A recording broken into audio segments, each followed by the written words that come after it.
నామంలో కూర్చున్న అందరికి కూడా వందనాలు. దేవుని యొక్క మహాకృపను బట్టి దేవాది దేవుడు మరొకసారి ఆయన సన్నిధిలో పరిశుద్ధ సన్నిధిలో సజీవులముగా ప్రభుని సేవించుటకు, ఆయన నామాన్ని గణపరచుటకు ఈ దినాన్ని మనకు అనుగ్రహించిన దేవాది దేవునికే మహిమ ఘనత ప్రభావములు చెలునుగాక. ఆమేన్. హల్లెలూయా. మంచిది. దేవుని వాక్యంలోనికి వెళ్దాం. హెబ్రీయులకు రాసిన పత్రిక 10వ అధ్యాయము 23వ వచనాన్ని చదువుకుందాం. వాగ్దానము చేసినవాడు నమ్మదగిన వాడు గనుక మన నిరీక్షణ విషయమై మనము ఒప్పుకొనినది నిశ్చలముగా పట్టుకొందుము. చాలండి, చిన్న ప్రార్థన చేసుకుందాం. అందరూ కూడా తలలు వంచండి. సర్వాధికారమైన దేవ, పరిశుద్ధుడ, మహోన్నతుడైన మా తండ్రి, మీ ఘనమైన నామానికి స్తోత్రాలు చెల్లిస్తున్నాం. ఇంతవరకు ఆరాధన అంతట్లో తోడుగా ఉన్నారు ప్రభా. వాక్యానికి వెళ్తుండగా మాకు సహాయం చేయండి. మానవ స్వరంను, మానవుని ఆలోచనను పూర్తిగా మరుగుపరిచి అయ్యా, ఇక్కడ ఉన్నటువంటి మాకు ఎవరికి ఏదైతే అవసరమైనదో అట్టి మాటల చేత మీరే నీ ఆత్మ ద్వారా మాట్లాడి బలపరచమని ప్రార్థిస్తున్నా. వట్టి పాత్రని నన్ను ప్రభా అయ్యా నీ వాక్కుతో నింపి వాడుకోమని నీ నామానికి మహిమ చెల్లిస్తాం. యేసుక్రీస్తు వారి యొక్క ఉన్నత నామములో ప్రార్థిస్తున్నాం తండ్రి. ఆమేన్. హల్లెలూయా. వాగ్దానం చేసిన వాడు నమ్మదగిన వాడు గనుక మన నిరీక్షణ విషయమై మనం ఒప్పుకొనినది నిశ్చలముగా పట్టుకొందము. దేనికి స్తోత్ర. మన దేవునికి ఒక మాట ఉంది, ఒక పేరుంది. ఏంటంటే వాగ్దానము చేసే దేవుడు. ఏం పేరండి? వాగ్దానములు చేయడం మాత్రమే కాదు కానీ వాగ్దానమును చేసి దాన్ని నెరవేర్చే దేవుడు. ఏం పేరు ఆయనకి? వాగ్దానములు చేయడం మాత్రమే కాదు కానీ వాగ్దానము చేసి దానిని నెరవేర్చే దేవుడు ఆయన. దేనికి స్తోత్ర. హల్లెలూయా. దేవుడు ఆది కాలము నుంచి కూడా ఆశీర్వాదముతో కూడినటువంటి వాగ్దానములు దేవుడు తన భక్తులకు చేస్తూ వచ్చాడు. అంత మాత్రమే కాదు, వంశములతో దేవుడు మాట్లాడేవాడు, పితరులతో దేవుడు మాట్లాడి వారికి గొప్ప గొప్ప వాగ్దానములు దేవుడు అనుగ్రహిస్తూ ఉండేవాడు. అయితే కొద్దిమంది మాత్రమే దేవుని వాగ్దానములను పొందుకుని వాగ్దానములను స్వతంత్రించుకున్న వారుగా కనబడుతున్నారు. దానికి స్తోత్రం కలుగునుగా. హల్లెలూయా. ఇక్కడ మనం చూసినప్పుడు వాగ్దానం చేసిన వాడు నమ్మదగినవాడు. మరి వాగ్దానము పొందినవాడు నమ్మదగినవాడా? ప్రశ్న వేసుకోవాలి. వాగ్దానం చేసిన వాడు పూర్వకాలం నుంచి, ఆది కాలం నుంచే నమ్మదగిన వాడే. ఆయన మాట తప్పనివాడు, మాట మార్చనివాడు. ఆయన వాక్కు విడుదలైతే అది నెరవేరకుండా వెనక్కి తిరిగి రాదని చెప్పి ప్రవక్తల లేఖనాలు కనబడుతూ వచ్చింది. మరి వాగ్దానములు ఎవరైతే పొందుకుంటున్నారో ఆ మనుష్యుడు నమ్మదగిన వాడుగా ఉంటున్నాడా అని ప్రశ్న వేసుకోవాలి. సహోదరులారా, ఇక్కడ కూర్చున్న మన అందరికీ కూడా వాగ్దానాలు కావాలి. ఏ వాగ్దానాలు కావాలి? డిసెంబర్ 31వ తారీఖున ఇచ్చే వాగ్దానాలు కావాలా ఏమండి? లేకపోతే ప్రతిరోజు వస్తాయి కదా వాగ్దానాలు, డైలీ వాగ్దానాలు కావాలా? ఏ వాగ్దానాలు మనకు కావాలి? మనం వాటిని వింటాం కానీ మర్చిపోతూ ఉంటాం. వాగ్దానాలు వింటాం కానీ మర్చిపోతాం. దేవుడు తెలియపరిచినటువంటి ప్రతి వాగ్దానానికి ముందుగా చాలా మాటలు దేవుడు రాస్తూ వచ్చాడు. ఆ పరిస్థితుల్లో నువ్వు వెళ్ళగలిగితే, దేవుడు వేసిన మార్గములో మనం నడవగలిగితే, దేవుడు చిత్తానుసారంగా నీవు నేను జీవించగలిగితే ఖచ్చితముగా ఆ వాగ్దానములు నీ జీవితంలో నెరవేరబడతాయి. దేనికి స్తోత్ర. మరికొన్ని వాగ్దానాలు ఉన్నాయి, అవి నీకు మాత్రమే కాదు కానీ నీ పిల్లల తరములకు కూడా చెందేటువంటి వాగ్దానాలు దేవుడు రాయించాడు. దేనికి స్తోత్ర. హల్లెలూయా. అయితే ఆ వాగ్దానములు మాత్రం మనం చూస్తే అవి పిల్లల తరములు వాటిని అనుభవించడానికి అర్హులుగా లేకపోతున్నారు. లేదా ఎవరైతే ఆ వాగ్దానాన్ని పొందుకుంటున్నారో వారు కూడా అర్హులుగా లేకపోతున్నారు. ఒక విషయాన్ని మనం జ్ఞాపకం చేసుకోవాలి. దేవుని వాగ్దానం అంటే చిన్న విషయం కాదు. దేవుని వాగ్దానం అంటే మనం తక్కువ చేసి చూడడానికి వీలు లేదు. ఆ వాగ్దానం పొందుకున్నారు అంటే వారు ఖచ్చితముగా దేవునికి ఇష్టులైన వారై ఉంటారు. దేవునికి స్తోత్రం, హల్లెలూయా. మోషే జీవించిన కాలంలో మనం చూసినప్పుడు మోషేతో దేవుడు మాట్లాడి ఇశ్రాయేలు ప్రజలకు అనేక వాగ్దానాలు దేవుడు అనుగ్రహించాడు. చాలా వాగ్దానాలు ఉన్నాయి మనం చదివితే. అయితే వాగ్దానములు గుండా నడిచిన వారు ఎవరైనా ఉన్నారంటే వేళ్ళతో లెక్క పెట్టుకునే వారే ఉన్నారండి. అక్కడ ఉన్నదేమో లక్షల మంది జనాంగం, ఇంచుమించు 6 లక్షల మంది కాల్బలం అని రాయబడింది. 6 లక్షల మందిలో ఎంతమంది వాగ్దానాన్ని స్వతంత్రించుకున్నారంటే కేవలం 2. ఎవరు? మోషే కూడా ఆ వాగ్దానం స్వతంత్రించుకోలే. యెహోషువ, కాలేబులు. దేవునికి స్తోత్రం కలుగునుగా. దేవుడు పిలిచి, దేవుడు విడిపించి చేసిన వాగ్దానం చాలా గొప్పదండి. వాగ్దానము చేసిన వాడు గొప్పవాడు, నమ్మదగిన వాడే.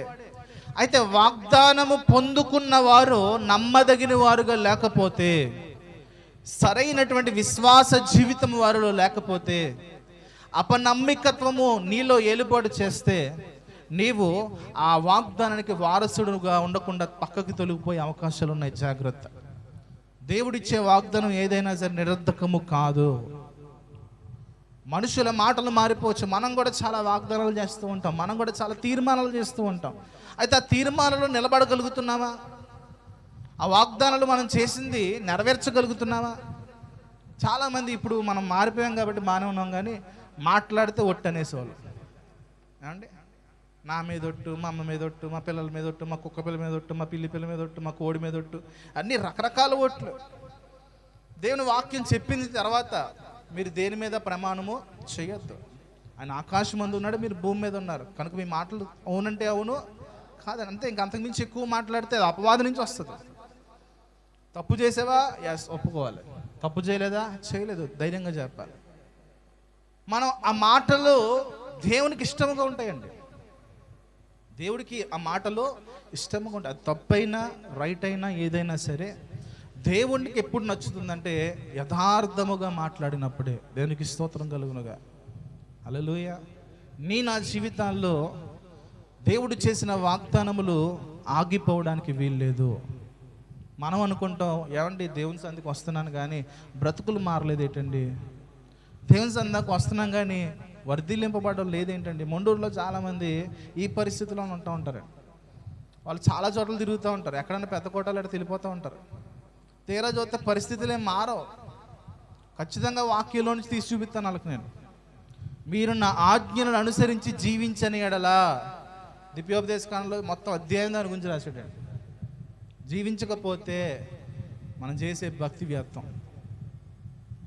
దేవుని సంధికి ఎందుకు దేవుడు నడిపిస్తున్నాడంటే మనం మార్చబడాలని, సరిచేయబడాలని, శుద్ధి చేయబడాలని, దేవునికి అనుకూలమైనటువంటి స్వారూప్యము మనకు రావాలి. ఒక విషయం చెప్తున్నాను, దేవుని మందిరం అంటే పరలోకానికి ఇది ప్రతిబింబం అంట. ఎక్కడికి? పరలోకానికి. ఇంకో విషయం ఏంటంటే ట్రైనింగ్ అనమాట. ఇప్పుడు ఎవరన్నా పోలీస్ జాబ్ ఎవరన్నా సంపాదించిన, బ్యాంక్ జాబ్ సంపాదించిన, అంతేందుకు ఆర్టీసీ డ్రైవర్ కింద, కండక్టర్ కింద వచ్చిన వారు కొన్ని నెలలు తర్ఫీదు అవ్వాలి. ఏమవ్వాలి? కొన్ని నెలలో తర్ఫీదు అవ్వాలి. తర్ఫీదు అయ్యి సరైనటువంటి క్రమములో ఆ వ్యక్తి ఆ ఉద్యోగానికి అర్హుడుగా అయిన తర్వాతే ఆ వ్యక్తికి ఉద్యోగాన్ని ఇస్తారండి. డ్రైవింగ్ వరకు చాలా ప్రాముఖ్యం. ఏమండి? చాలామంది డ్రైవింగ్ చేయడానికి ఉర్రూకు తొలుగుతూ ఉంటారు. అది సరైనటువంటి పరిస్థితుల్లో నడపలేదనుకోండి, ఎదరు వచ్చేవాళ్ళు చాలామంది ఎగిరిపోతూ ఉంటారు. అవునా కదండి? దేవుని రాజ్యానికి వెళ్ళడానికి కూడా దేవుడు తన సన్నిధిలో మనకు ట్రైనింగ్ ఇస్తూ ఉంటాడు. ఎందుకంటే ఇప్పుడు నువ్వు కలిగి ఉన్న తలంపులతో, నువ్వు కలిగి ఉన్న హృదయంతో, నువ్వు కలిగి ఉన్నటువంటి జీవితంతో అక్కడికి వెళ్ళడం అనేది అసాధ్యం. అసలు కుదిరే పని కాదు. మనం దేవుని అందు విశ్వాసం ఉంచి లోకాన్ని విడిచి వచ్చాం. వచ్చిన తర్వాత ఆయన కోసం ఖచ్చితంగా మనం చెక్కబడాల్సిందే, వంగాల్సిందే, ఆయన దగ్గర మనం లోబడాల్సిందే. ఆయనకి ఇష్టం ప్రకారంగా, మన ఇష్టం కాదు నెరవేరబడాల్సింది, ఆయన ఇష్టమే నెరవేర్చబడాలి. దేవునికి స్తోత్రం కలుగునుగా. ఎప్పుడైతే నువ్వు ఆయనకు ఇష్టమైన మార్గంలో నువ్వు నడుచుకుంటావో ఖచ్చితంగా ఆ వాగ్దానం నువ్వు స్వతంత్రించుకుంటావు. ఆ వాగ్దానం చిన్నది కాదండి. అన్ని లక్షల మంది జనాంగంలో యెహోషువ మోషే తర్వాతి నాయకుడిగా నిలబడ్డాడంటే అంతమంది జనాంగములో అది చిన్న విషయం కాదు. అది చిన్న విషయం అంటారండి? అంటే దేవుడికి ఎంత నచ్చుంటే, అతనిలో ఎంత క్రమశిక్షణ చూస్తుంటే 40 సంవత్సరాలు దేవుడు యెహోషువను చూశాడండి. ఎన్ని సంవత్సరాలు? 40 సంవత్సరాలు యెహోషువ దేవునికి నమ్మకస్తుడిగా ఉన్నాడు కాబట్టి మోషేతో దేవుడు మాట్లాడి, మోషే నువ్వు ఈ పర్వతము నుండి కనాను దేశం నువ్వు చూస్తావు కానీ అందులో ప్రవేశించవు, నీ తర్వాత నూను కుమారుడు అనేటువంటి యెహోషువను నీకు బదులుగా నాయకుడిగా ఏర్పాటు చేయని చెప్పి దేవుడు మాట్లాడాడు. అంటే దేవుడికి నమ్మకస్తులముగా మనం ఉండాలి. ఆయన నమ్మకస్తుడే. ఆయన ఎవరికోసం ఎదురు చూస్తున్నాడు? ఆయన ఎవరికోసం ఎదురు చూస్తున్నాడండి? అబద్ధాలు ఆడేవాళ్ళ కోసమా? మోసాలు చేసేవాళ్ళ కోసమా? లేని సాక్ష్యాలు ఉన్నట్లుగా చెప్పేవాళ్ళ కోసమా? ఈ లోకపరమైన సంపాదన సంపాదించుకునే వారి కోసమా? దేనికోసం? నమ్మకస్తులు కావాలి. ఆయన ఎంత నమ్మకమైన దేవుడో ఆ నమ్మకత్వము నీలో దేవుడు చూడాలి. దేవునికి స్తోత్రం కలుగునుగా. హల్లెలూయా. మోషేని అక్కడ ఉన్నటువంటి తన సొంత వారు కూడా చాలా తక్కువగా చూశారు. కానీ దేవుడిచ్చిన సాక్ష్యం ఏంటి? మోషే నా ఇల్లంతట్లో ఏమని చెప్పాడు? మోషే కూడా 40 సంవత్సరాలు చూసిన దేవుని చేత పరీక్షింప చేయబడిన వాడే. నా ఇల్లంతటిలో నమ్మకస్తుడు. దేవుని ఇల్లు చిన్నదండి? దేవుని ఇల్లు చిన్నదా? ఈ భూమికి సంబంధించిన దేవుని ఇల్లు, దేవుని ఇల్లు చాలా, అంటే ప్రపంచమే దేవుని ఇల్లు. ఇంత గొప్ప ప్రపంచంలో మోషే గూర్చినటువంటి సాక్ష్యం ఏంటంటే నా ఇల్లు అంతట్లో నమ్మకస్తుడు మోషే. దేవునికి స్తోత్రం. హల్లెలూయా. కీర్తనకారుడైన దావీదు కూడా ఒక చోట రాస్తున్నాడు, దేవుడు నమ్మకస్తుల కొరకు ఎదురు చూస్తున్నాడు అంట. ఒక విషయాన్ని మనం జ్ఞాపకం చేసుకుంటే, మనము ఈ లోకములో నశించిపోయిన వారముగా ఉన్నాం. తప్పిపోయిన స్థితిలో మనం ఉన్నాం. పాడైపోయిన బ్రతుకుల్లో మనం జీవించాం. ఇంక నువ్వు జీవిస్తూ ఉండొచ్చు. అయినా సరే దేవుడు ఆదిలోనే మనలను ప్రేమించి రక్షించాడండి. హెబ్రీయులకు రాసిన పత్రికలో ఒక మాట ఉంది చూడండి, 10వ అధ్యాయము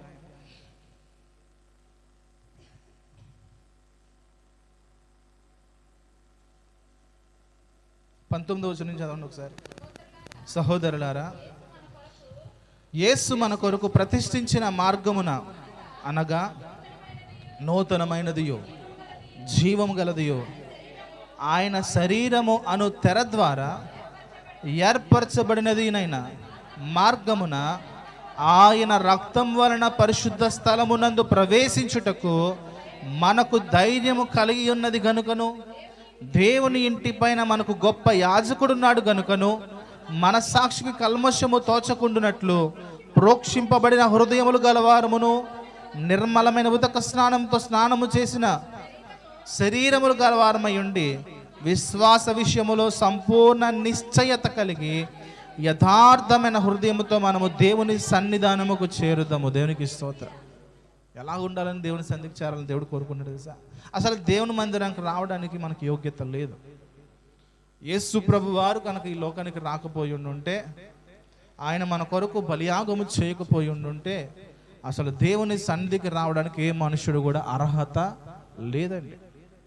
ఎందుకంటే అలాంటి ఆజ్ఞలు ఇవ్వబడ్డాయి. అన్యుడు లోపలికి రావడానికి వీల్లేదు. అలాంటిది యేసుక్రీస్తు ప్రభు వారు పరిశుద్ధ స్థలమునకు అతి పరిశుద్ధ స్థలమునకు మధ్యలో ఉన్నటువంటి అడ్డు తెర ఆయనై ఉన్నాడు.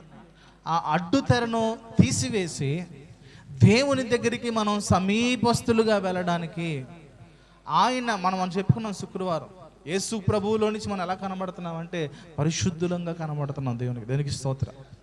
ఎలా కనబడుతున్నాం? అసలు మనలో ఏ మాత్రం కూడా పరిశుద్ధత అనేది లేదు. అంటే స్కానింగ్ చేస్తే మొత్తం జబ్బులు బయటపడినట్లు దేవుని వాక్యం చదువుతుంటే మనలో ఉన్న పాపాలు బయటపడిపోతాయి. అవునా కాదా? దేవుని వాక్యం ఏంటంటే CT scan, MRI scan, x ray scan ఇవన్నీ వేయటం బైబిలే. దేవునికి స్తోత్రం.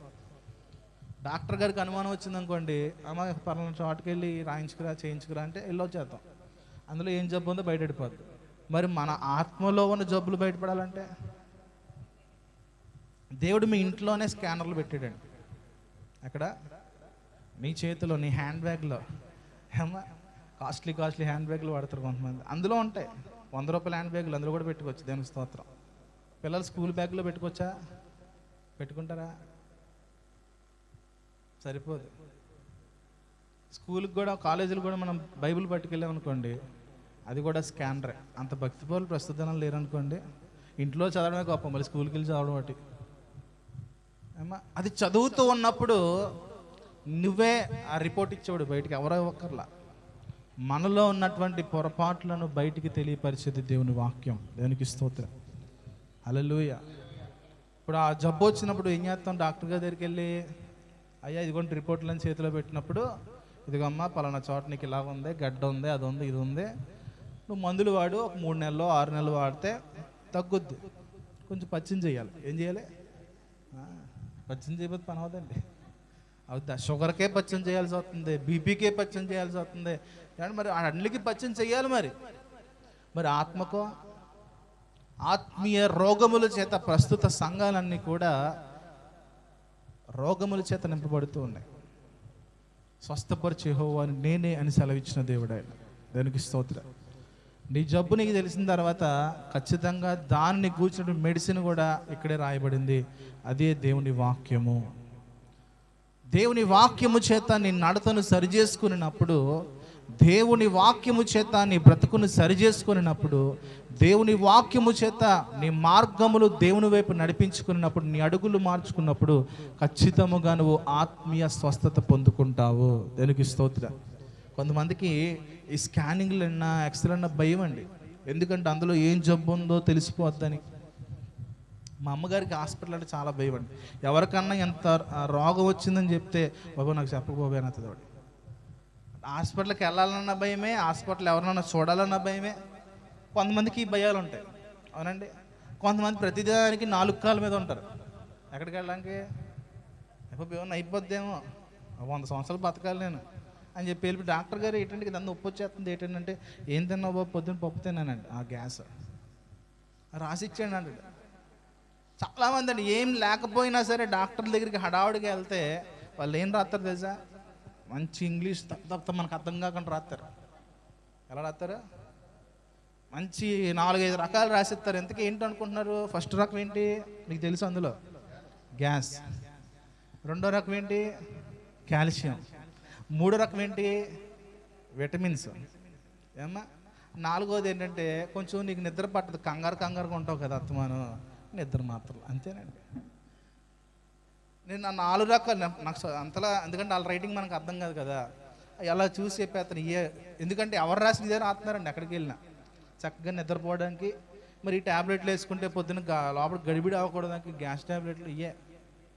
ఏమ్మా మన సొంత వైద్యాలు చేసుకోవచ్చు. దేనికి స్తోత్రం. కానీ వాక్యమును చదవకుండా మనము మన పాపములను కప్పివేసుకోవడానికి సాతాను కూడా మళ్ళీ మోసగిస్తున్నాడు. ఏం చేస్తున్నాడు? మనందరూ అనుకుంటాం, నేను చాలా మంచివాడిని కదా, చాలా పరిశుద్ధుని కదా, నేను చాలా పవిత్రుడిని కదా మనం అనుకుంటాం. కానీ తీర్పు తీర్చేవాడు ఎవరు? దేవుడు.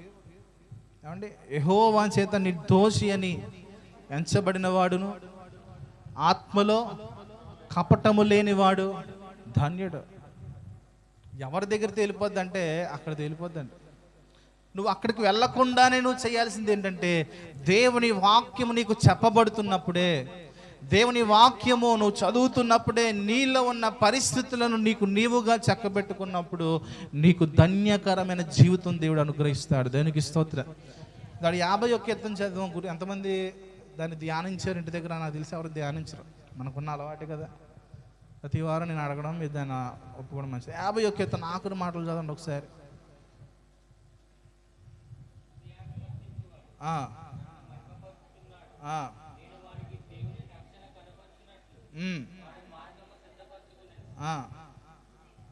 అయిపోయింది. ఆఖరి మాట అంటే అది కాదు. ఆ, లేని ఎడల నేను మిమ్మల్ని చీల్చివేస్తాను. ఎన్నో వచ్చిన దగ్గర ఉన్నారమ్మా? అక్కడ దాకా కూడా ఇంకా పైకి వచ్చేది. భక్తిహీనులతో ఎవరితో? అదే ఎవరితో? మనం కాదు. లోపల ఉన్నాడు ఏమంటాడు తెలుసా? నువ్వు కాదే. ఏమంటాడు? నువ్వు కాదు. నువ్వు భక్తిహీనుడు ఎలాగవుతావు? అవుతావా? భక్తిహీనుడు అవుతావు నువ్వు? అవ్వవు కదా. చక్కగా ప్రతి ఆదివారం వచ్చేస్తావు లేటుగా,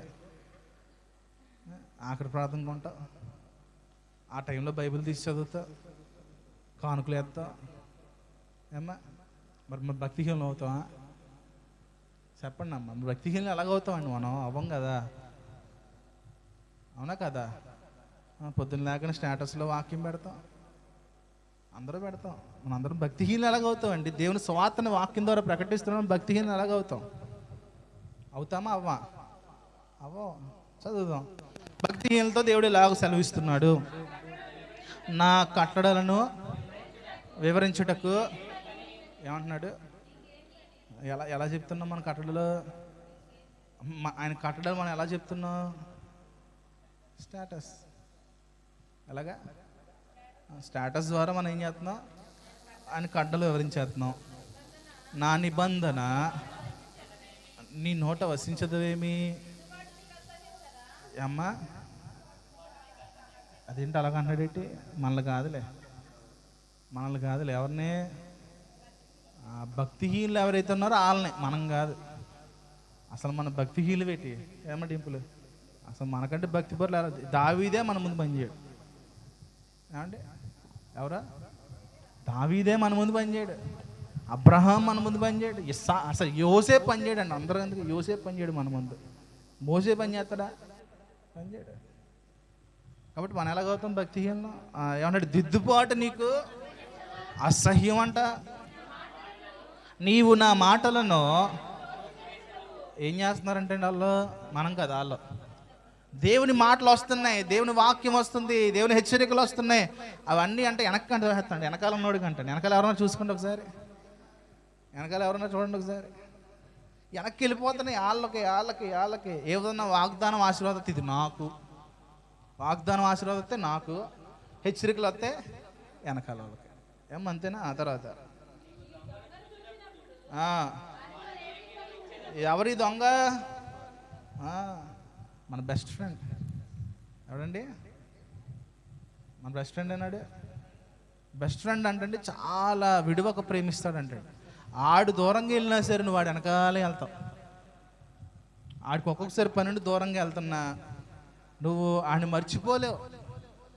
మళ్ళీ పాట పాడతావు, నువ్వు మర్చిపోయినా నేను మర్చిపోలేను. రివర్స్లో సాంగ్ అనమాట. అలాగ ఉంటుంది మన పరిస్థితి. ఏమన్నా ఏం చేస్తారంట? దొంగను చూసినప్పుడు వాడితో ఏకీభవించదవు, వ్యభిచారులతో నీ సాంగత్యం చేస్తావు, కీడు చేయవలనని నీ నోరు. ఏమొకసారి తెరవండి నోరు ఒకసారి. దేనికోసం అంట? నువ్వు నాశనం అయిపోను. ఏమ్మా నీకు ఏదోటి అయిపోద్ది, అయిపోతే కానీ నీకు తెలియదు. ఏమొస్తాయి నా నోట్ల నుంచి? మంచి మాటలు వస్తాయమ్మా. ఏమండి? ఎవరు? మనం కాదు. భక్తిహీనుల గురించి మాట్లాడుతున్నాడండి ఈ వాక్యం. దేవునికి స్తోత్రం. ఏం మాట్లాడతారంట? వాళ్ళు కీడు చెయ్యాలనే నోరు తెరుస్తున్నారు, నాలుక కపటమైన మాటలు. నరం లేని నాలుగు ఎన్నైనా మాట్లాడద్దు అంట అంటే రాత్రి మన వాళ్ళు ఈ మాటలన్నీ కపటమైన మాటలు అంటే యథార్థమైన మనస్సు రాదు. యేసుక్రీస్తు ప్రభు వారు ఎక్కువ మాట్లాడేవాడు, తక్కువ మాట్లాడేవాడు. ఏమండి? ఎందుకు ఎక్కువ మాట్లాడలా? అధికమైన మాటలలో దోషం ఉండక మానదు. మనం చాలా ఎక్కువగా మాట్లాడేమనుకోండి, ఎక్కువగా మాట్లాడినప్పుడు నీ నోట్లోంచి వచ్చేవి ఏంటంటే దోష సంబంధమైన మాటలు అంటాడు. నాలుక కపటమైన మాటలు మాట్లాడిస్తూ ఉంటాయి. కొంతమంది మాటకారులు అంటారు చూడండి. ఎవరల్లో అయ్యో ఎక్కడికి వేసినా దాన్ని తిప్పేసి ఖచ్చితంగా దానిలోకి తీసుకొచ్చేస్తారు. చాలా టాలెంటెడ్ పర్సన్స్ ఉంటారు మన దగ్గర అండి. అసలు గొక్క తిప్పుకోరు. ఎక్కడదైనా సరే దాంట్లో కలిపి దాన్ని అలాగన చక్కగా చూపించేటువంటి టాలెంట్ ఉంటుంది వాళ్ళు. కపటమైనటువంటి మాటలు భక్తిహీనులు మాట్లాడతారంట. ఎక్కడ కూర్చుండి సహోదరుల మీద కొండెములు, వాళ్ళు అలా చేశారు, వీళ్ళు ఇలా చేశారు, ఇది అది అది ఎవరు చెప్తారు? మనం కాదు, భక్తిహీనులు చెప్తారు. ఇంకా అపనిందలు మోపుతారంటండి. తల్లి కుమారులు అంటే సహోదరుల మీద అపనిందలు మోపుతారంట. ఇట్టి పనులు నువ్వు చేస్తున్నా నేను, దేవుడు ఎలా ఉన్నాడంట? మౌనంగా ఉన్నాడు. అందుకు నేను కేవలము, మనం అనుకుంటామంట దేవుడు కూడా నాకులాంటివాడే, నాకులాగా ఏమనుకుంటాం? నాకులాంటివాడే, ఎందుకంటే నన్ను ఏం అనట్లేదు కదా, నన్నేం హెచ్చరించట్లేదు కదా, నాతో ఏం అనట్లేదు కదా అని చెప్పి మనం అనుకుంటాం దేవుడు కూడా నాకులాంటివాడేనేమో అని అనుకుంటామంట. తర్వాత అయితే నీ కన్నుల ఎదుట నీవు చేసినటువంటి భక్తిహీన సంగతులను వరుసగా ఉంచుతాడంటండి ఆయన. ఎప్పుడు 100 out of 100 మార్క్స్ వచ్చే గద్దెత్తాడండి ఈయన. ఎప్పుడు రావాలి? ఎప్పటికప్పుడు గద్దించాడు అనుకోండి, బాగానే ఉంటుంది, సెట్ అయిపోతాం. కానీ దేవుడు ఎప్పుడు గద్దిస్తాడు తెలుసా? 100 out of 100 మార్క్స్ వచ్చినప్పుడు. ఎప్పుడండి? నీవు టాలెంటెడ్గా స్టేట్ ఫస్ట్ వచ్చేస్తావు చూడు. చాలామంది పోరాడతారండి స్టేట్ ఫస్ట్ల కోసం. ఇందులో కూడా క్రైస్తవ్యంలో కూడా స్టేట్ ఫస్ట్లు రావడానికి ప్రయత్నాలు, అయిపోయి భయంకరమైన ప్రయత్నాలు.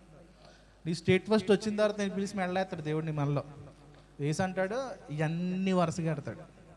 అమ్మ చాలా టాలెంటెడ్ పర్సన్లు ఉన్నవే నువ్వు, అసలు ఇంత టాలెంట్ నీకు ఎక్కడి నుంచి వచ్చింది? ఎవరితో స్నేహం చేస్తున్నావు అని అంటే, నా బెస్ట్ ఫ్రెండ్తోనండి. ఎవరితో?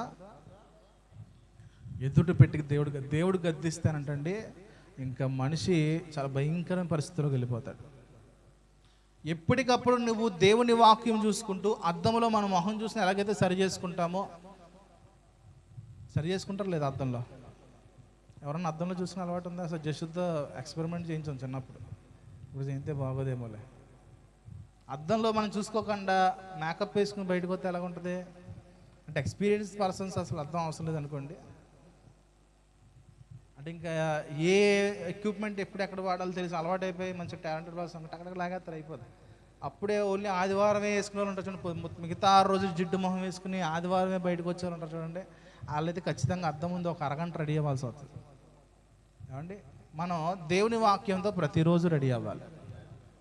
దేవుని వాక్యంతో ప్రతిరోజు రెడీ అవ్వాలి.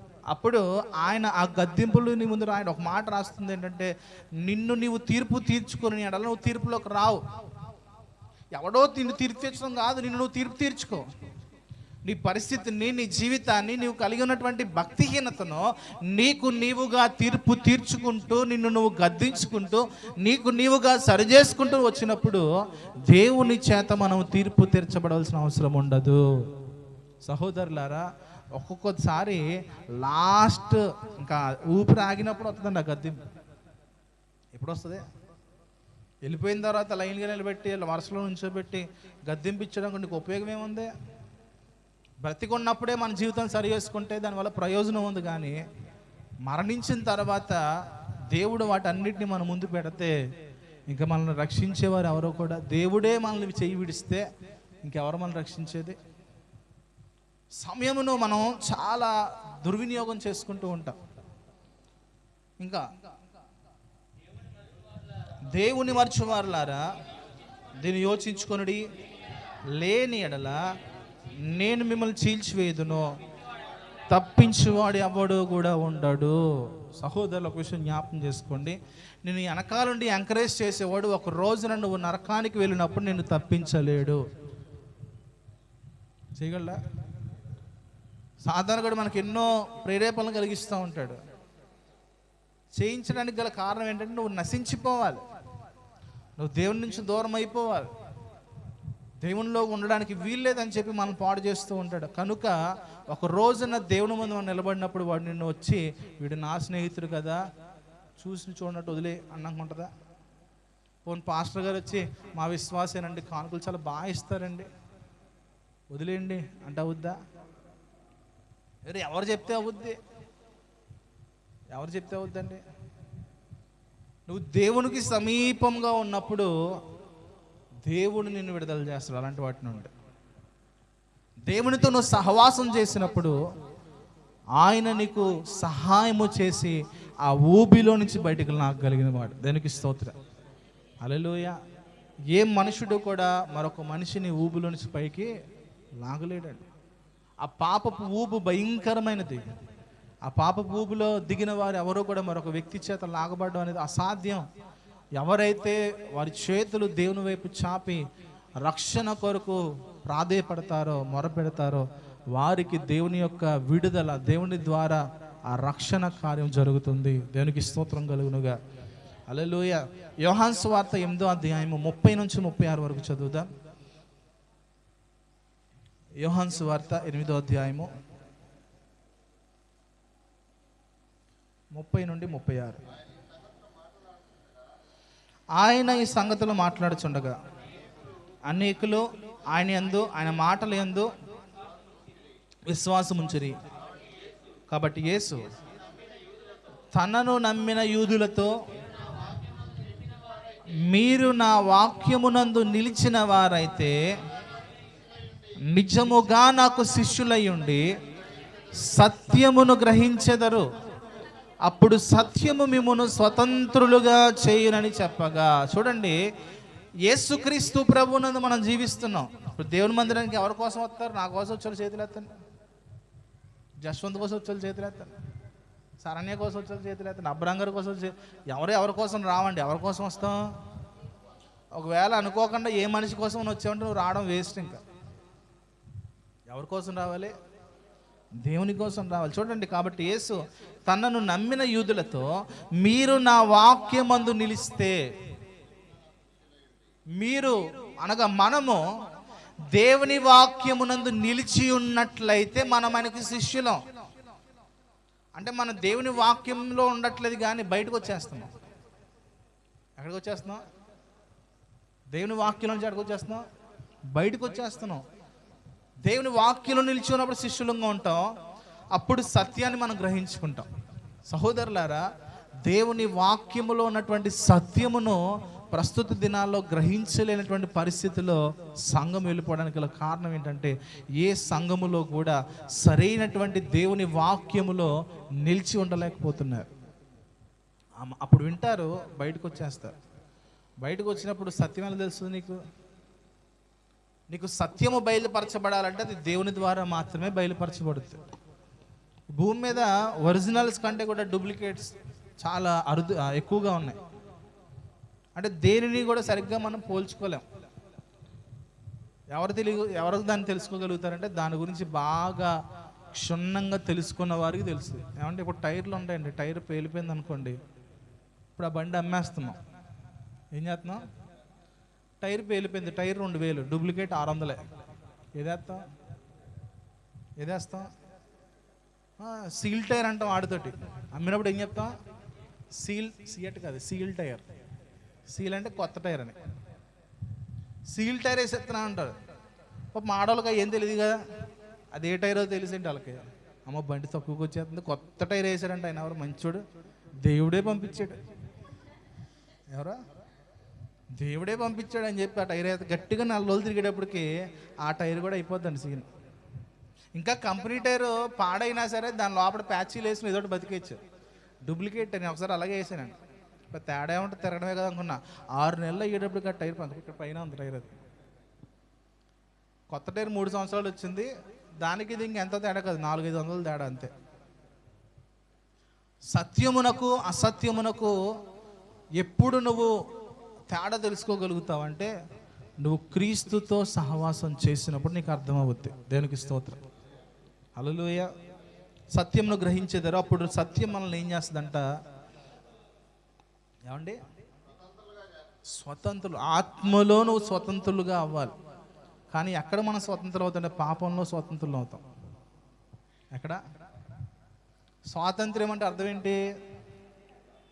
దేని కింద మనము బానిసలము కాదు. ఇంకా కిందకి వెళ్దాం చూడండి. వారు, మేము అబ్రహాం సంతానం, మేము ఎన్నడును యవనికిని దాసులమై ఉండలేదే, మీరు స్వతంత్రులుగా చేయబడుతురని ఎలా చెప్పుచున్నావని ఆయనతో అడిగిరి. అందుకేసు, పాపము చేయు ప్రతివాడును పాపమునకు దాసుడని మీతో నిశ్చయముగా చెప్పుచున్నాను. వాళ్ళు ఏమనుకుంటున్నారంటే, మేము అబ్రహాం సంతానం, మేము యేసు రక్తం చేత కడగబడ్డాం, మేము బాప్తిజాలు తీసుకున్నాం, మేము దాసులమని ఎలా చెప్తావు? కానీ వాక్యం చెప్తుంది కింద, యేసు ప్రభు వారే స్వయంగా ఆయన నోటితో మాట్లాడుతున్నాడు. పాపము చేయువాడు పాపమునకు దాసుడు. ఎవరెవరికి దాసులంట? పాపం అంటే ఏ పాపం? ఏంటి ఏ పాపం అండి? నీ హృదయములో ఏదైతే కలవరం పుట్టిస్తుందో, నీ హృదయములో ఏదైతే నిన్ను నలగగొట్టే పరిస్థితిలోకి తీసుకువెళ్తుందో అదే పాపం. అదవుతుందండి. చాలా రకాల పాపాలు ఉన్నాయి. ఆత్మ సంబంధముగా మనం విచారణ చేసుకోగలిగితే మనిషి అందరూ ఒకే పాపంతో పట్టబడరు. మనుషుల జీవితాల్లో ఒకే రకమైన పాపాలు ఉండవు. అయితే నీవు ఏ పాపానికి దాసుడు అయ్యావో, ఏ పాపము నీ మీద యజమానుడుగా ఉండి నిన్ను ఏలుబాటు చేస్తూ దేవునికి దగ్గరగా ఉన్నావని చూపిస్తూ దూరము చేస్తూ ఉందో అది నువ్వు పరిశీలన చేసుకోగలగాలి. దేవునికి స్తోత్రం. చూడండి, ఇంకా దాసుడు ఎల్లప్పుడూ ఇంటిలో నివాసం చేయలేడు. చూడండి, దాసుడు దేవుని ఇంట్లో ఉండలేడు అంటాడు. దాసుడు ఎప్పుడు బయటికి పోదామా అని చూస్తానంటాడు. దాసుడు ఎప్పుడు బయటికి ఎగిరిపోదామా అని చూస్తాడు. అంటే చూడండి, పంజరంలో పావురం కానీ పంజరంలో పక్షి కానీ ఏం చేస్తుంది? స్వతంత్రంగా ఉంటుందా లేకపోతే దాసురాలుగా ఉంటుందా? ఎగిరిపోవడానికే చూసేది. పాపము చేత నడిపించబడుతున్న వ్యక్తి దేవుని గృహములో నుంచి ఎగిరిపోవడానికి చూస్తాడు. ఎప్పుడు నివాసం చేయలేడు. అయ్యో ఇక్కడ ఉండలేము. ఎందుకంటే లోపల నీకు ఇష్టమైనటువంటి పరిస్థితి కలగదు అక్కడ. ఇంకా కుమారుడైతే, ఇందాక శిష్యులు అన్నాడు కదండి, ఇప్పుడు కుమారులు అంటున్నాడు. కుమారులు అయితే ఎల్లప్పుడూ చూడండి, పిల్లలు ఉంటారండి, పొద్దున్న నుంచి సాయంత్రం దాకా ఎక్కడ బలాదులు తిరిగినా సాయంత్రానికి ఇంటికి వస్తారా, అక్కడికి నిలబడుకుంటారా? ఏమండి, ఇంటికి వస్తారా? అది పూరి గుడిసైనా, వేడొచ్చేసినా, ఎలాంటి పరిస్థితి వచ్చేసినా ఇంటికే. మనము కూడా లోక సంబంధమైనటువంటి పరిస్థితుల్లో పనుపాట్లు చేసుకుంటూ వచ్చినా మరలా తిరిగి వచ్చేసరికి దేవుని గృహములో ఆయన కుమారులుగా కుమార్తెలుగా ఆయన సంతానముగా మనం చేర్చబడాలంట. దేవునికి స్తోత్రం. హల్లెలూయా. చూడండి, కుమారుడు స్వతంత్రులుగా చేసిన యెడల మీరు నిజముగా స్వతంత్రులయ్యందురు. మీరు అబ్రహాం సంతానమని నాకు తెలియను, అయినను మీలో నా వాక్యము నాకు చోటు లేదు గనుక ఏం చేస్తున్నారమ్మా? ఎవరు చంపుతున్నారు? ఏసైని మనమే. ఆత్మను చంపడం అంటే ఎవరిని చంపడం అండి? పౌలు అంటున్నాడు, క్రీస్తు యేసు నా కొరకు మరణించిన స్థితిని తనలో చూసుకుంటూ, ఇక జీవించేవాడును నేను కాదు కానీ నా యందు క్రీస్తే బ్రతుకుచున్నాడు. నేను ఎప్పుడో మరణించాను, ఇప్పుడు జీవిస్తుంది ఎవరు? మనం జీవిస్తుంది ఎవరు? ఇప్పుడు నిన్ను నువ్వు పాడు చేసుకున్నా, నిన్ను నువ్వు నశింపజేసుకున్నా, నిన్ను నువ్వు నాశనం చేసుకున్నా, నువ్వు నిన్ను కాదు చేసుకుంటుంది. ఎవరిని చేస్తున్నారు? ఇంతకీ దేవుణ్ణి చేస్తున్నావు అంటాడు. ఇక్కడ అదే మాట చెప్తున్నాడు యేసుప్రభు వారు. మీరు అబ్రహాం సంతానం నాకు తెలుసు, అయినను మీలో నా వాక్యానికి చోటు లేదు. సహోదరులారా, ఎవరిలో అయితే దేవుని వాక్యానికి చోటు ఉండదో వారు అమ్మివేయబడతారు. ఏం చేయబడతారు? మన లోకానికి అమ్మేసుకుంటాం. సాతానుకు అమ్మేసుకుంటాం, పరిస్థితులకు అమ్మేసుకుంటాం, దేవుని విరోధమైన కార్యములకు అమ్మేసుకుంటాం. దేవుని లేఖనాలు ఏదైతే చేయొద్దని దేవుని వాక్యమంతో మాట్లాడుతుందో వాటి దగ్గరికి వెళ్ళి మనల్ని మనం అమ్ముకుంటామండి. ఇస్కరియోతు యోధ యేసు ప్రభుని అమ్మేశాడు. ఏం చేశాడు? అమ్మాడా లేదా? మనలో ఎంతమందిలో ఆ ఇస్కరియోతు యోధ ఆత్మ ఉందో మనకు తెలియదు. ఎవరిలో? ఇస్కరియోతు యోధ ఆత్మ. కానీ ఇస్కరియోతు యోధ ఏదో లాభం ఆశించాడండి. ఎంత వచ్చింది? 30 విజ్ఞానాలు పర్లా. మరి నువ్వేం ఆశిస్తున్నావు? నీకేం డబ్బులు వస్తున్నాయా? ఒక బిల్డింగ్ వచ్చిందా? ఏమంటే ఏమన్నా గొప్పగా ఏమైనా సంపాదించుకున్నా? ఒక ఎకరం భూమి ఏమైనా వచ్చిందా? ఒక ఎకరం తోట ఏమైనా వచ్చిందా? పంట పొలాలు ఏమైనా వచ్చినాయా? ఏమొచ్చిందంటే వాడికి అమ్ముకోవడం వల్ల పాపము నీ మీద వచ్చింది. ఏమొచ్చింది? నీలో బానిసత్వం వచ్చింది, పాపమునకు దాసత్వం నీకు వచ్చేసింది. అది తెలియక మనుషుడు శరీర సంబంధమైన సంతోషముల కొరకు, క్షణకాలపు సంతోషముల కొరకు తనను తాను లోకానికి లేదా సాతానికి అమ్మివేసుకుంటున్నాడు. చాలా విషయాలు మనలో భద్రముగా దాచుకుంటున్నాం, కానీ అది మనకు తెలియట్లేదు. వాటికి మనం దాసులము అయిపోయాము. చాలా జాగ్రత్త కలిగిన వారమై ఉండాలండి. దేవుని వాక్యం నీలో ఉంటేనే నువ్వు అమ్మివేయబడవు. నీలో దేవుని వాక్యం లేకపోతే నువ్వు అమ్మివేయబడతావు. జాగ్రత్త. ఇస్కరియోతు యోధ కూడా శిష్యుల్లో ఒకడే, 12వ శిష్యుడు. కానీ శిష్యులలో ఉన్నటువంటి వారికి ఇస్కరియోతు యోధకి తేడా ఏంటంటే, ఇస్కరియోతు యోధ మనసు మొదటి నుంచి కూడా ధనాపేక్ష కలిగినది. ఎలాంటి మనసు? ఒక స్త్రీ వచ్చి యేసుప్రభు పాదాల మీద పడి అత్తరుతో ఆయన తల మీద వేసినప్పుడు, ఎందుకు ఇంత విలువైన అత్తరును పాడు చేస్తున్నావు? దాన్ని నమ్మి బెదలకు ఇవ్వచ్చు కదా. ఇంతకీ ఇస్కరియోతు యోధ వర్క్ ఏంటంటే యేసుప్రభు వారి దగ్గర క్యాషియర్ అంటండి. ఆయన అంటే ఖర్చులు లావాదేవీలన్నీ ఈయన చూసాడండి. సొంకరోళ్ళ కంటే భయంకరంలో ఎవరండి? సొంకరంటే ఇంటి పేరు కాదండి, ట్యాక్స్ కలెక్టర్ల కంటే కూడా భయంకరమైన వ్యక్తి. మనసు ఎలాగైనా సంపాదించాలి ఆ ధనమని తన్ను తాను యేసు ప్రభువును కూడా అమ్మేశాడు. మనం కూడా ఈ లోక విషయాలకు ఏసైనా అమ్మేస్తూ ఉంటాం. ఎక్కడెక్కడ అమ్ముతాం మనం? చెప్పండి ఒకసారి. ఏసైనా ఎక్కడెక్కడ అమ్ముతాం మనం? ఏసైనా ఎక్కడ అమ్ముతాం? మనకు తెలియకుండా అమ్మేస్తున్నాం అండి. తెలిసి అమ్మితే ఒక అర్థం ఉంది. ఏమండి? తెలియకుండా ఆస్తి పేపర్ మీద సంతకాలు పెట్టేస్తే ఎలా ఉంటుంది? అయ్యో నాకు బుర్ర పని చేయలేదు. చూడండి, ఎప్పుడైనా సరే దస్తావేజులు రాయించినప్పుడు ఫస్ట్ రాసేటువంటి లైన్లు ఏంటంటే, నేను నా హృదయపూర్వకముగా తెలివిలో ఉండి రాసినటువంటి వీలునామా. ఏం రాస్తారండి? చదివారు? ఎప్పుడైనా వీలునామాలు చదివారా? చదవలేదా? ఈసారి నేను కాపీ అని తీసుకొస్తాను.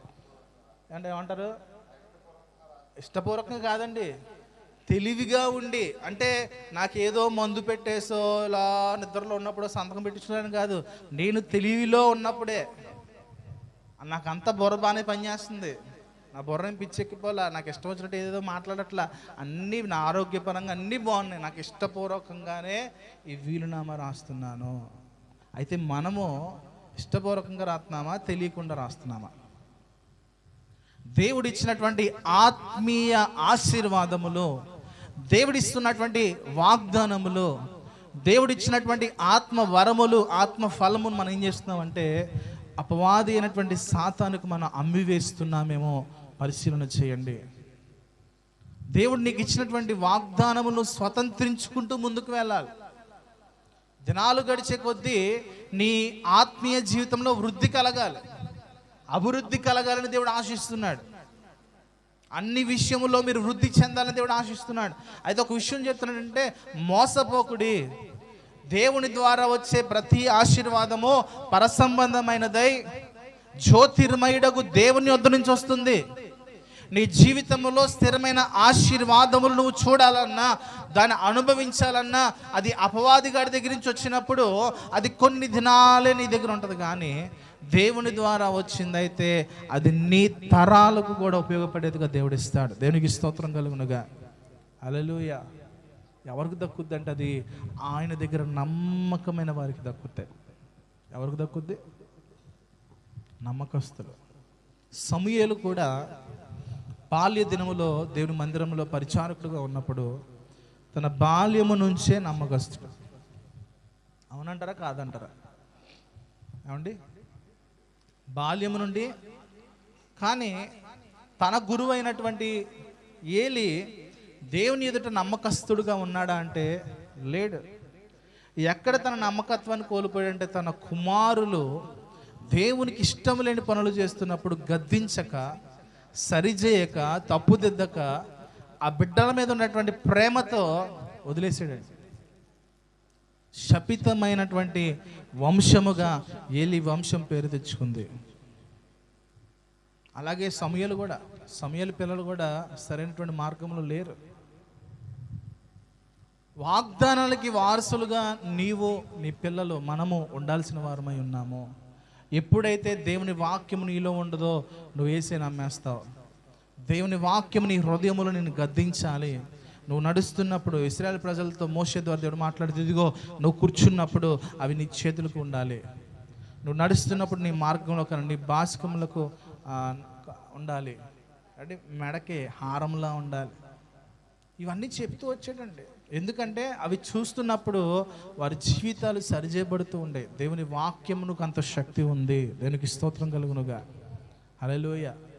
అది నీలో ఉన్నప్పుడు దేవుని వాక్యం, ఖచ్చితంగా వాక్యం నువ్వు భయపడతావు. నీలో లేనప్పుడు గోళ్ళ మీద చూస్తే ఇంకే ఉపయోగం? మనలో ఉంటుందా, గోళ్ళ మీద ఉంటుందా? ఏమండి? మనలో ఉండట్లా.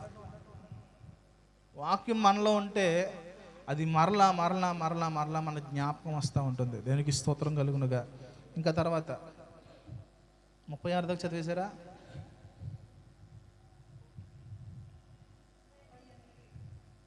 తర్వాత 38 నుంచి 45 వరకు చదవండి.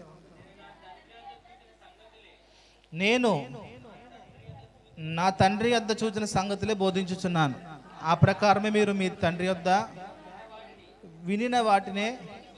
చూడండి ఏమంటున్నాడు, చూడండి యేసుప్రభు వారు, మీరు మీ తండ్రి వద్ద విన్న వాటిని మీరు జరిగిస్తున్నారు. ఎవరి దగ్గర అంటున్నాం మనం? మన పక్కన ఎవరు ఉండలేదే. మనం ఎవరితో ఉంటారు కదండి, మనం సింగిల్ వ్యాన్ అంటారు, ఏక నిరంజన్ కదా మనందరం కూడా. ఎవరు మన పక్కన ఉంటారు. మరి ఇక్కడ ఎందుకు అంటున్నాడు యేసుప్రభు వారు, మీరు మీ తండ్రి దగ్గర నుంచి వినిన సంగతులే చదవండి అమ్మా.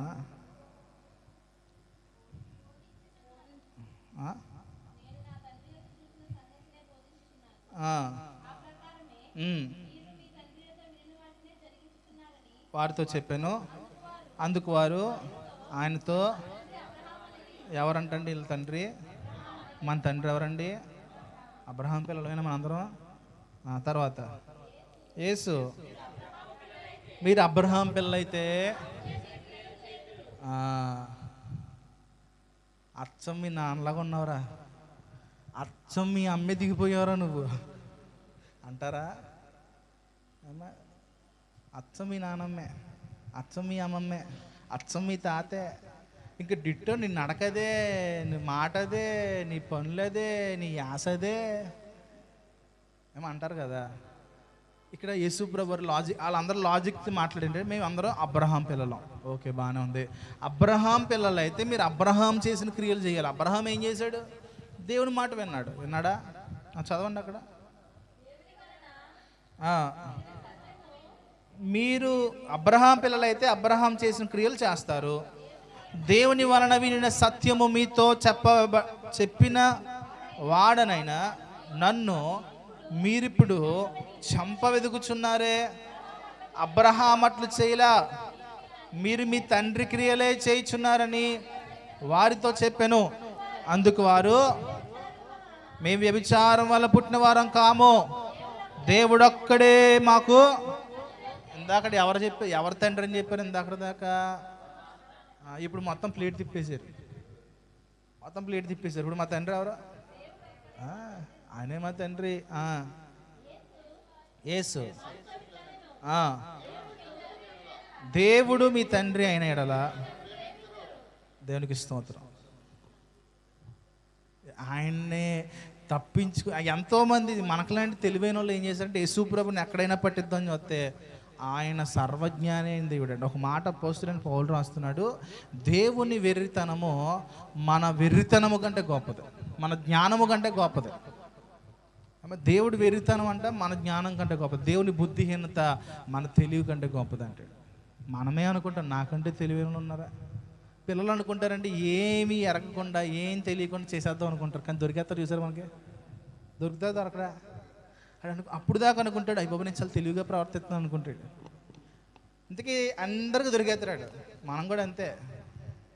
మనం అనుకుంటాం ఏం చేయట్లేదు కదా, ఏం దొరకట్లేదు అనుకుంటున్నాం, కానీ అంత బట్టబయలు అయిపోతుంది. దేవునికి స్తోత్రం కలుగునుగా. హల్లెలూయా. ఆ మాట చదవండి. దేవుడు మీ తండ్రి అయినడలా నన్ను ప్రేమిస్తారు. నేను దేవుని యొద్ద నుంచి బయలుదేరి వస్తున్నాను, నా అంతటా నేనే వచ్చి ఉండలేదు, ఆయన నన్ను పంపెను. మీరు ఎలా నా మాటలు గ్రహింపుకున్నారు? మీరు నా బోధ విననేరకుండు వలననే కదా.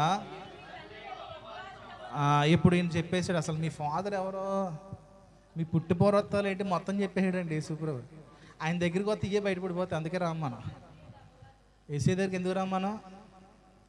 మొత్తం బయటెట్టేస్తూ ఉంటాడు, మొత్తం కులగోత్రాలు బయటెట్టేస్తాడు ఆయన. మన పితరుల పాపాలన్నీ చూపించేస్తూ ఉంటాడు ఆయన. దేనికి స్తోత్రం.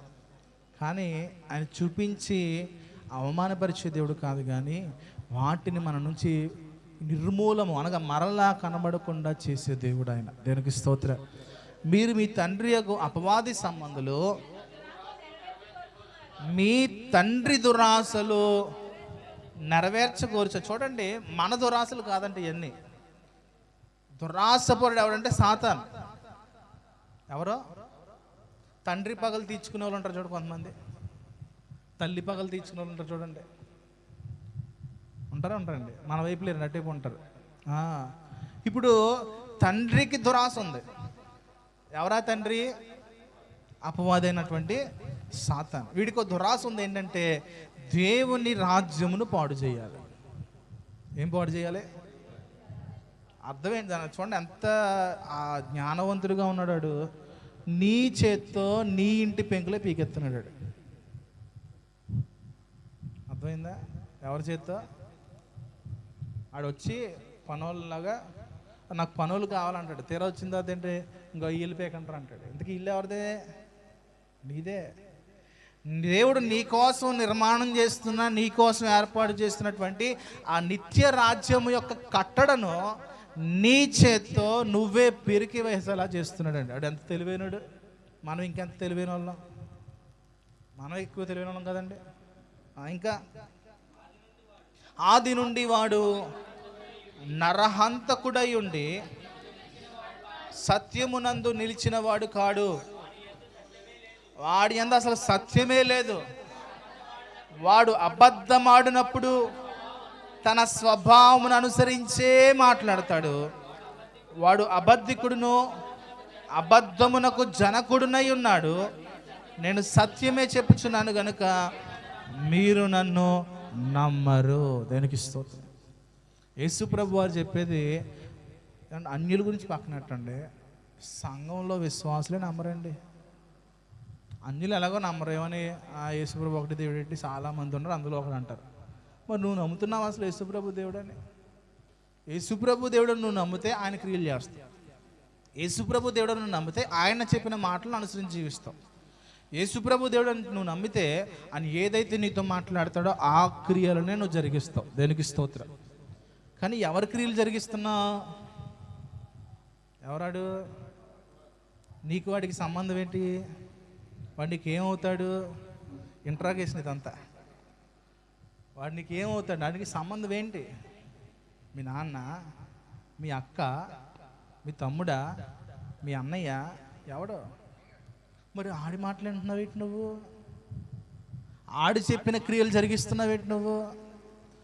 వాడు నీ కొరకు దేవుడు ఏర్పాటు చేస్తున్న గృహమును, నీ కొరకు నిర్మాణం చేయబడుతున్నటువంటి గృహమును యేసు ప్రభు వారు పక్క నుంచి కడుతుంటే ఇంకో పక్క నుంచి నీకు నువ్వే ఇటుకలు తెస్తున్నావు. ఎంత గొప్ప జ్ఞాని. ఆయన ఏం చెప్పాడండి?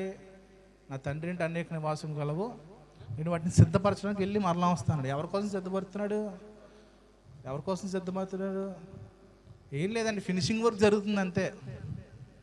ఫస్ట్ ఇల్లు వేసినాడు, ఏం చేస్తారు? పునాది, బాప్తీసం, ఓకే. రక్షణ అనుభవం నడుస్తున్నప్పుడు గోడల నిర్మాణం చేయబడతాయి. గోడలు అయిపోయిన తర్వాత ప్లాస్టింగ్ చేయాలి వద్దా? ఏమండి, ప్లాస్టింగు, పైకప్పు, పిఓపి అంటారు, పిఓపి, మళ్ళీ పెయింట్లు, మరలా అక్కడ బంగారంతో పొదిగించబడినటువంటి అరుగు. మరి బయటకు వచ్చి సోదేసుకోవాలిగా మనం. అది ఎక్కడ పోద్ది? సోదిలేందే పరలోక రాజ్యంకి రాం. డిమాండ్ అంటే చేస్తాం యేసు ప్రభుతో. బయట మేము మాట్లాడుకోవడానికి ఇంత టైం ఇవ్వాలి మాకు.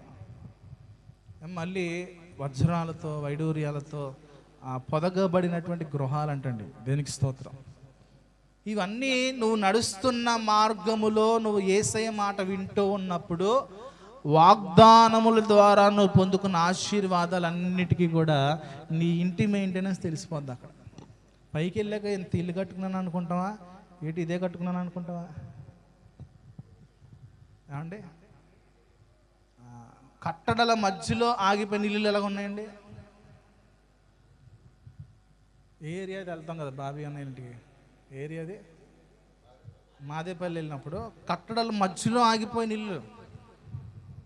నువ్వు ఎప్పుడైతే ఏసైతే నడవ అయిపోతావో నీ ఇల్లు అక్కడ అయిపోద్ది అంతే. నువ్వు అనుకుంటావు నా దగ్గర డబ్బులు లేవండి, ఎవరు లోన్ ఇవ్వట్లేదండి. ఏసై దగ్గరికి వస్తే అన్ని లోన్లు దగ్గరికి వచ్చేస్తాయి. దేనికి స్తోత్రం. అంటే అన్నీ ఎవరో ఒకరి మీద నెట్టి వేస్తే ఎవరో ఒకరి మీద పెట్టేసుకుంటూ అసలు నీలో ఉన్న పొరపాటును నీకు తెలియకుండా నిన్ను కప్పివేసుకుంటున్నావు. దేవుడు మనతో మాట్లాడేవాడు. ఆయన నమ్మకస్తుడు, వాగ్దానం చేసిన వాడు నమ్మదగినడు. ఆయన ఎదుట నమ్మకత్వమును కాపాడుకోగలిగితే, ఆయన ఎదుట నమ్మకమైనటువంటి జీవితమును నువ్వు జీవించగలిగితే ఖచ్చితముగా ఆయన కుమారుడుగా, ఆయన బిడ్డలుగా మనం నిలబడగలుగుతాం. దేనికి స్తోత్రం. అటు ఇటు మనం కాళ్ళు వేయకూడదండి ఎప్పుడు కూడా. అయితే చల్లగా ఉండాలి, లేకపోతే నులివెచ్చని స్థితిలో ఉంటే ఇల్లు మధ్యలో అయిపోద్ది. మాకు మాట చెప్తుండే యేసు ప్రభు వారు, పరలోకములో అత్యల్పుడు కూడా భూమి మీద ఉన్నటువంటి ధనవంతుడు కంటే గొప్పవాడు అంటాడు. ఉందా ఈ మాట? చదివారు ఎప్పుడైనా? పరలోకంలో అత్యల్పుడు అంటే లాస్ట్, అంటే గవర్నమెంట్ ఇచ్చే పథకాలకి అర్హులైన వారు. ఏమంటే పెన్షను, ఇంకేమున్నాయమ్మా చెప్పండి ఒకటి. అమ్మఒడి, ఇంకా విద్యా దీవెన, నవరత్నాలు సరిపోదు, ఎన్ని దిగ్గాను మనకి. ఈ నవరత్నాలు పొందుకోవడానికి అర్హులు ఎవరు? ఎంతకే భేదవాడే కదండి. అక్కడ భేదవాడు అనగా పరలోకములో తక్కువ స్థాయిలో, అందులో స్థాయిలో ఉన్నాయి పరలోక రాజ్యం. వాడు భూమి మీద అత్యంత ధనవంతుడి కంటే గొప్పవాడు అంట. దేనికి స్తోత్రం. కనీసం ఆ భేదవాడిగా ఉండడానికంటే ట్రై చేస్తున్నావా? అక్కడ ఆయన దగ్గర మనము ఎలాగ నడుచుకుంటున్నాం? మన తండ్రి ఎవరు? ఒకవేళ దేవుడు మన తండ్రి అయితే దేవుని వాక్యము నీలో నిలిచి ఉంటుంది. దేవునికి స్తోత్రం కలుగునుగా. హల్లెలూయా. దేవుని వాక్యం నీతో మాట్లాడుతూ ఉంటుంది. దేవుని వాక్యం మనం దర్శిస్తూ ఉంటుంది. దేవుని వాక్యం మన బలహీనతలు ఎత్తి చూపిస్తుంది. దేవుని వాక్యం మన పొరపాట్లు తెలియపరుస్తుంది. దేవుని వాక్యం నీలో ఉన్నప్పుడు నిన్ను సరిచేయడం ప్రారంభించబడుతుంది. దేవునికి స్తోత్రం కలుగునుగా. హల్లెలూయా. దేవుడు మన శరీరములో ఒక విషయాన్ని పెట్టాడు. ఏంటంటే మనకి ఏదైనా అనారోగ్యం వచ్చిందనుకోండి, మనలో ఉన్నటువంటి శరీరంలో ఒక అవయవం ఏం చేస్తుందంటే దానిని తిరిగి బాగు చేసుకుంటుంది. వైట్ బ్లడ్ సెల్స్ అంటారు తెలుసా? ఏం చేస్తాయి? రోగ నిరోధక శక్తి అంటారు కదా. మనల్ని మనమే రిపేర్ చేసుకునేలాగా దేవుడు పెట్టాడు. ఆత్మలో కూడా నీవు రిపేర్ చేసుకోవడానికి అవకాశం ఉంది, కానీ మనం దానికోసం వెయిట్ చేయం. దేవుడు అవకాశం ఇస్తుంటాడు. దేని ద్వారా అంటే ప్రార్థన ద్వారా మరలా నీ పునాదులు సరి చేసుకునే అవకాశం ఇస్తున్నాడు దేవుడు. దేవునికి స్తోత్రం కలుగునుగాక. నీ ఆత్మీయ పునాదులు మరలా కట్టబడాలి. నీ ఆత్మీయ గృహము ఏ స్థితిలో ఉందో పరిశీలన చేయబడాలి. ఒకవేళ అది పాడైపోయినటువంటి గృహముగా మార్చబడిందేమో, అండ్ నీకు శాంక్షన్ అయినప్పుడు వెంటనే వాళ్ళు ఏం చేస్తారంటే ఫౌండేషన్ వేసి ఇచ్చేస్తారు. మనం కడదాం 10 సంవత్సరాలు వెయిట్ చేసేటప్పటికి ఆ ఫౌండేషన్ ఎలాగుంటుంది? ఎలాగో వేసారు కదా అని చెప్పి ఆ ఫౌండేషన్ మీద ఇల్లు కడితే ఏమవుతుంది? మరలా నూతనమైన ఫౌండేషన్ నీలో రావాల్సిందే.